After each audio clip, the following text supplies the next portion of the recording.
La catastrophe la plus grave qu'ait connue une compagnie aérienne française. Le 1er juin 2009, un Airbus A330 d'Air France décolle de Rio de Janeiro pour Paris. 3 heures plus tard, le vol AF447 s'écrase dans l'océan Atlantique. Les 216 passagers et les 12 membres d'équipage décèdent.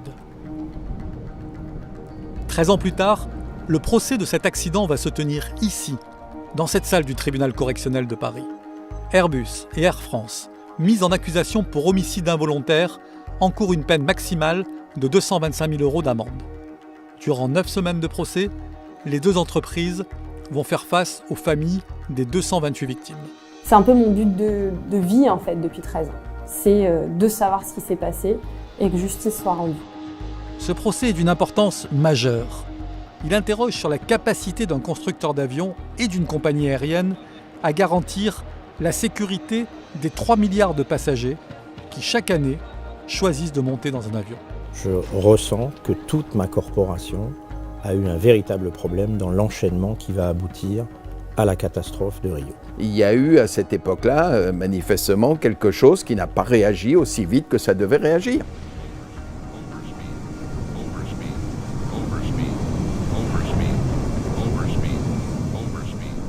Le 30 mai 2009, un Airbus A330 d'Air France décolle de Rio de Janeiro pour Paris. 3 heures après son décollage, l'AF447 est au large des côtes brésiliennes. À 1h39, le contact radio avec l'avion est perdu. Il est 4 heures du matin en heure biologique interne des pilotes, quand l'avion rencontre ce qui s'appelle des cristaux de glace qui viennent obstruer les fameuses sondes pitot. À ce moment-là, il n'y a plus d'information de vitesse mesurée par l'avion, et donc les calculateurs de bord de l'avion sont coupés puisqu'ils n'ont plus d'informations pour fonctionner. L'avion rend le pilotage aux pilotes qui reprennent le pilotage à la main de l'avion et le pilote automatique saute. C'est la première alarme qui se déclenche cette nuit-là. Ce phénomène de givrage des sondes pitot n'est pas le premier du genre. Dès 2004, dans une note confidentielle, la société Thales, le fabricant des sondes, souligne déjà l'existence d'un risque de givrage dû à une corrosion de ses capteurs au bout de 10 000 heures de vol. Les sondes qui équipent l'Airbus du vol AF447 totalisent, elles, 13 000 heures de vol. À partir de 2008, le gel de ces sondes pitot est devenu de plus en plus fréquent. 2 compagnies françaises y sont confrontées. Alors ça, c'est une sonde Thales, modèle A. C'est celle qui équipait nos Airbus A330, tous nos Airbus A330 à l'été 2008. Je rappelle qu'on est en 2008, qu'on n'est pas en 2009. Donc au mois d'août 2008, lors d'un vol retour des Antilles vers Paris, un équipage, sous la direction du commandant Sirven, nous signale, dès son arrivée à Orly le matin, qu'il a perdu pendant 2 minutes environ les informations de vitesse concernant sa trajectoire à bord de l'un des Airbus A330 d'Air Caraïbes. Il faut savoir que 2 minutes pour un avion qui pèse plus de 200 tonnes, vous êtes à 10 000 mètres d'altitude, vous êtes dans le noir et vous foncez en quelque sorte à 850, 900 km/h. 2 minutes, vous faites 15 km. Et pendant 15 km, l'équipage perd cette notion de vitesse qui est absolument fondamentale pour lui. Inutile de vous dire que c'est quand même un incident assez grave. On n'est pas dans le petit incident qui fait juste dire « tiens, il s'est passé quelque chose ». Le 12 septembre donc 2008, à 1h du matin, un avion de la compagnie a été confronté au givrage des sondes pitot dans un vol Punta Cana-Paris. L'avion a donc fait demi-tour après une perte de plus de 4 minutes des sondes pitot. Notre directeur technique, très en charge de cette situation, va prendre la décision de remplacer immédiatement les sondes pitot de l'appareil. Compte tenu de cet environnement, donc 1, un événement gravissime, 2, une information à nos équipages, et 3, un environnement qui montre qu'il peut y avoir un problème de givrage des sondes pitot. La décision de changer les sondes, elle intervient immédiatement, et le 13 ou 14 septembre, on a fini de changer toutes nos sondes sur nos 4 Airbus A330. Donc ça, c'est une de celles qui a été déposée et qu'évidemment, on n'a plus jamais réinstallée. Nous prenons la décision parce que le rapport de l'équipage et l'échange avec le technique nous a placés dans une situation de stress extrêmement importante. Airbus, comme Air France, est au courant de ces incidents à répétition. L'enquête judiciaire montre même que plusieurs réunions ont eu lieu à ce sujet. Pourtant, ni Airbus ni Air France n'ont pris de mesures immédiates. Nous avons cherché à contacter les deux entreprises, elles n'ont pas voulu nous répondre officiellement. Le 1er juin 2009, dans le cockpit du vol AF447, les pilotes sont dans l'incompréhension. L'équipage donc, a été confronté à cette multitude d'alarmes. On estime qu'environ 15 alarmes leur sont tombées dessus dans un laps de temps de 15 à 20 secondes. Les pilotes, pendant ce temps, sont de nuit en train de piloter à la main l'avion.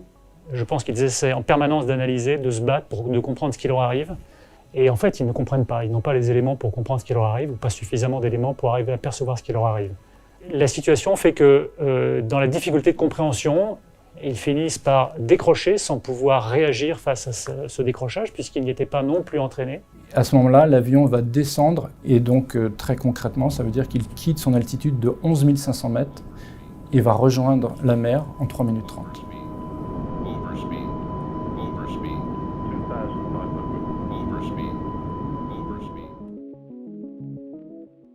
Lorsque le 1er juin, nous sommes allés à Roissy, on avait l'impression que d'abord l'avion avait du retard, tout simplement.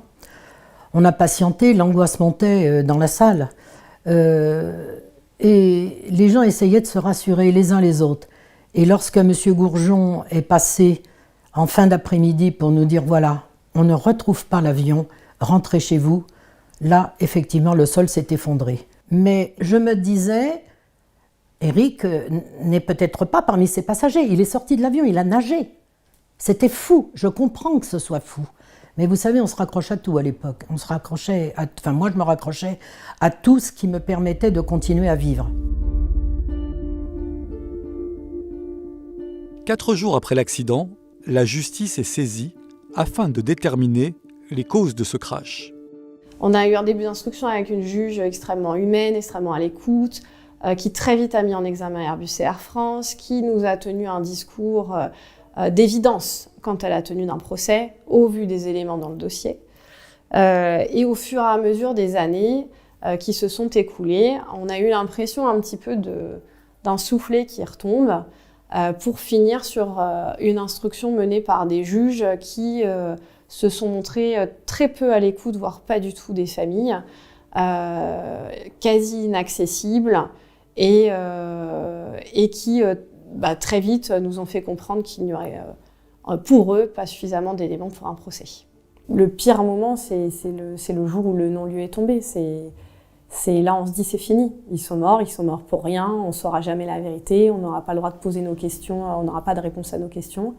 Si on en reste là, on a 228 morts, on n'a pas de vérité, on n'a pas d'explication, on n'a pas de procès.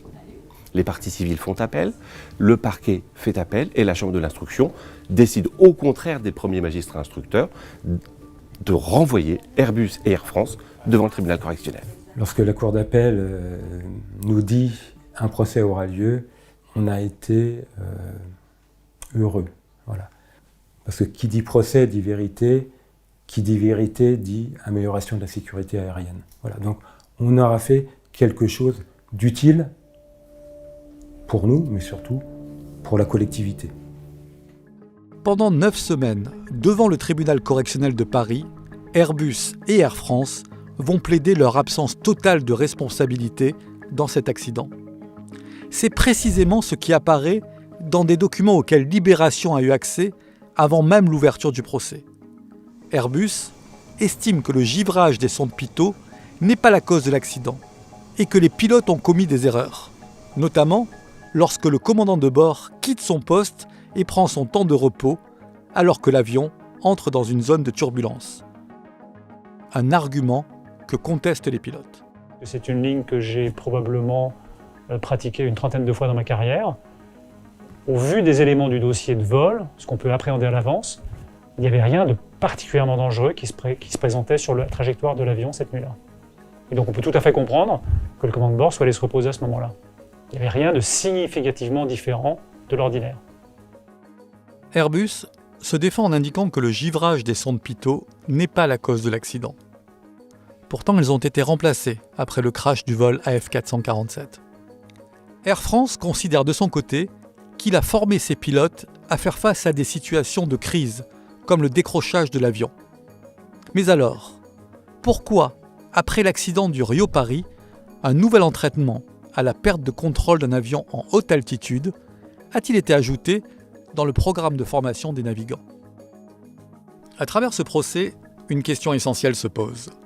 Est-il possible de mettre en cause devant la justice des entreprises aussi puissantes qu'Airbus et Air France, dont le chiffre d'affaires cumulé atteint 66 milliards d'euros? Nos 228 victimes sont mortes pour 3 sondes pitot non remplacées pour à peu près un montant de 5 000 euros. Qu'est-ce que 228 vies par rapport à 5 000 euros? Voilà. Ce procès est celui du désir de justice, celui de 228 familles de victimes contre 2 entreprises réputées intouchables. Mais il est aussi celui de la sécurité aérienne. Et c'est pour cela qu'il concerne les 3 milliards de passagers qui, chaque année, choisissent l'avion pour se déplacer. Ce procès doit permettre qu'un tel accident ne se reproduise plus, que des sociétés comme Airbus et Air France aient comme priorité absolue la sécurité aérienne plutôt que le profit et la rentabilité. Il faut que ce procès, en quelque sorte, soit aussi pédagogique, c'est-à-dire qu'il permette de dire à tous les gens qui travaillent dans l'environnement aérien, qui est un environnement dont la priorité absolue est la sécurité des vols, c'est de dire il ne faut rien laisser passer. Dès qu'il y a quelque chose qui vous semble important, il faut tout de suite le signaler, en informer toutes les personnes concernées et prendre des décisions. Je ressens que toute ma corporation a eu un véritable problème dans l'enchaînement qui va aboutir à la catastrophe de Rio.